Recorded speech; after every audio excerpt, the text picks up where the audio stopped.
అండి. Welcome back to my channel. ఈరోజు మన రెసిపీ రొటీన్ ఈవినింగ్ స్నాక్స్ కాకుండా చాలా డిఫరెంట్‌గా ఉండేటువంటి మల్టీగ్రెయిన్ పునుగుల్ని ఈ వీడియోలో మీతో షేర్ చేసుకోబోతున్నానండి.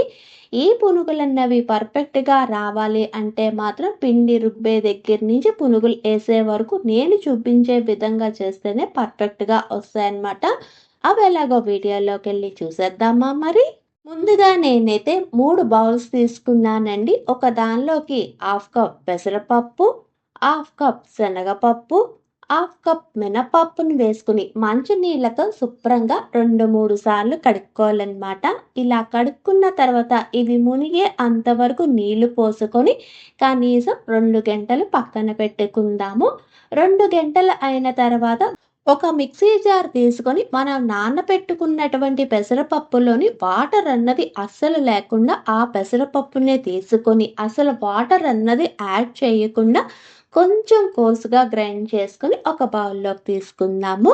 మళ్ళీ ఇదే మిక్సీ జార్లోకి మనం నానబెట్టుకున్నటువంటి శనగపప్పును కూడా తీసుకొని దీనిలో కూడా వాటర్ అన్నది యాడ్ చేయకుండా దీన్ని కూడా కొంచెం కోర్సుగా గ్రైండ్ చేసుకొని ఈ బౌల్లోకి తీసుకోవాలన్నమాట.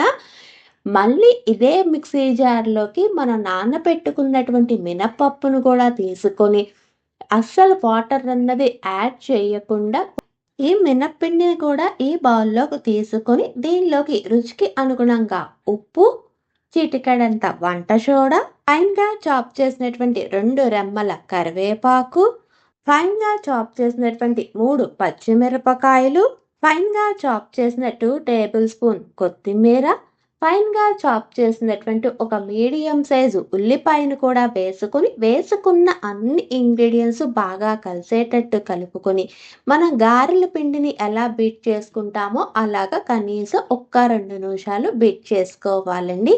ఇలా బీట్ చేసుకునేసరికి చూడండి పిండి అన్నది బాగా లూజ్ అయింది కదా. ఈ పాయింట్లోనే ఈ పిండిని పక్కన పెట్టుకొని పొయ్యి వెలిగించి పాన్ పెట్టుకొని డీప్ ఫ్రైకి సరిపడా ఆయిల్ని పెట్టుకొని ఆయిల్ అన్నది బాగా వేడెక్కిన తర్వాత పునుగులు వేసుకోవాలండి. అంతేకాదండి ఈ పునుగుల్లోని చిటికెడంత వంట సోడాని వేసి బాగా బీట్ చేసి ఇలా మీడియం ఫ్లేమ్లోనే ఈ పునుగులన్నవి వేసుకుని మంచి గోల్డెన్ కలర్ వచ్చే అంతవరకు వేపుకోవటం వల్ల మాత్రమే ఈ పునుగులన్నవి మంచి ఫ్లఫీగా టేస్టీగా ఉంటాయండి.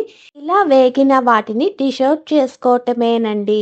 అంతేనండి. పిల్లలకు స్నాక్స్ అంటే రొటీన్‌గా చేసేటువంటి స్నాక్స్ కాకుండా ఇలా ఒక్కసారి డిఫరెంట్‌గా ఉండేటువంటి మల్టీగ్రెయిన్ పునుగులు రెడీ.